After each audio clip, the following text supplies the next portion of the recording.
And you've been working with James Degale for a couple of fights now. Can you just sort of tell us your role in the camp? I just help out with Jim and assisting in the training. This fight I'll actually be in the corner as well, helping out Jim. Jim is obviously a shot caller. He's the captain of the ship. But if I can just give my point of view on certain tactical situations, certain perspectives that I can see as I'm watching, as I'm viewing, as I'm observing, we kind of discuss them with James, or we'll discuss them among ourselves and try to implicate them if need be. You've obviously been, since you stopped boxing, or even while you were boxing, you were behind the camera, a lot of analysis and commentary. This is a new sort of role for you, the coaching side. Is that something you enjoy? Do you think you enjoy it more than the punditry? I don't think I have enough time to be a full-time coach. And I don't think it's fair to just be a show up just when you want to and just coach part-time, to a fighter. I don't think it's fair to the fighter. You can have a lot of knowledge, but you need dedication as well. I don't prefer to do this kind of thing, but James is actually a friend of mine, and so when he asked for me to help out within his team, we discussed it as a team, and with Jim being the shot caller and the captain of everything, I wouldn't have to be around all the time, because I won't be able to be around all the time. So it would just be more so than helping James out. It's more me helping out Jim in giving my analysis of things I'm seeing, and then in turn, James can also be helped out because it's all obviously the team is based around James.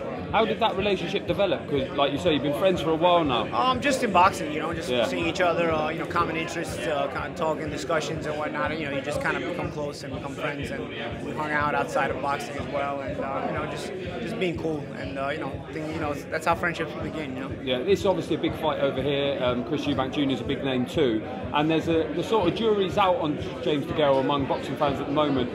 What's he got left, especially after the first Truax fight?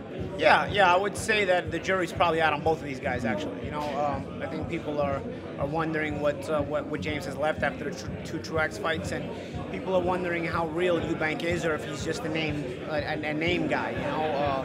He's lost in his two biggest step-up fights. He's looking for a signature win. Right now he doesn't have that. But beating a James Degale gives him that. And obviously James Degale is a guy who's accomplished everything he needs to in his career. Olympic gold medal, two-time world boxing champion as a professional. But there comes a time where maybe you start to slip. So the question is, how much is left? I personally like what I've seen from James. I like what I've seen from James, even the last camp for the Truax rematch. But I think the headbutt being called from a punch kind of conditioned James and his game plan in the rematch, and it kind of put everything up in the air, because now you couldn't afford the fight to be stopped, or it would have been a TKO, and you kind of had to just do what you had to, fight in a more aggressive manner, despite being blinded in one eye, because the referee blew the call and called it from a punch. So you couldn't. You knew you had to perform, as opposed to maybe sitting back, boxing, and the fight gets stopped, you went on points because of the scorecards. So I think the referee conditioned that performance, and it kind of ruined our ability to judge James in the right way. But I think this fight, gives us another opportunity to see that. The first Truax fight aside, that's the one we're trying to get over. The second Truax fight really didn't give us the opportunity because of the things I discussed. So I think this fight will give us the opportunity to kind of get a better gauge on James. And from what I've seen in camp, I was with him in Miami in December, and from what I've seen today, the things we've seen, I think he's in a more positive place mentally and physically. He's healthier as well, and I do think that you'll see a better James Degale than you have in the last two fights. I really do. And I'm not to say that you'll see the guy that came out of the Olympics with a gold medal. I don't think time stops for anybody, but I do think that James has more left than people realize, and I think next week will show that. You had a long career, lots of ups and downs, achieved everything. When you get towards the end of your career and you've got money in the bank, you've got other things going on, perhaps you don't need it as much as you did. How difficult is it to go through a camp like this, to go into a big fight? Yeah, how do you motivate yourself? It's your passion, James motivates himself by saying that if he can't win this fight, he's going to retire, and everybody finds a different motivation in what they're looking for, and that's James' motivation. At a certain age, people start to talk about retirement, people start to hang it over your head. So, your motivation is to prove them wrong. Your motivation is to keep this dream going, because really, a professional athletic career in any sport, not just boxing, is almost like a dream come true.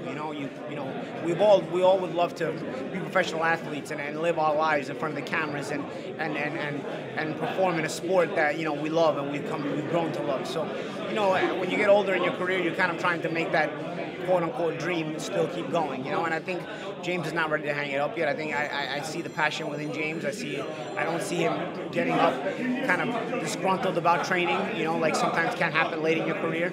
And I do think he has a motivation to want to keep going because he's not ready to just be done with this. And can he win a world title again? Is that the goal? I think he can. You know, I think the super middleweight division is getting some depth, but there's some fun fights, there's some young fighters, and there's some money fighters as well. You know, and I think James brings the money into the division because he's a sort of an old school name in a division full of new school champions. You know, so they all kind of need to fight guys like James DeGale to kind of try to build up their resume. But of course, if James DeGale has more left than they bargained for, you know, he's got a chance to win another world title, and that's the paradox you find yourself in boxing. Once you reach a certain age, you become the opponent for these younger guys. But if you're able to knock them off, you know, you kind of rejuvenate yourself. So, you know, yeah, that's the goal here. And we'll start with Chris Eubank next week.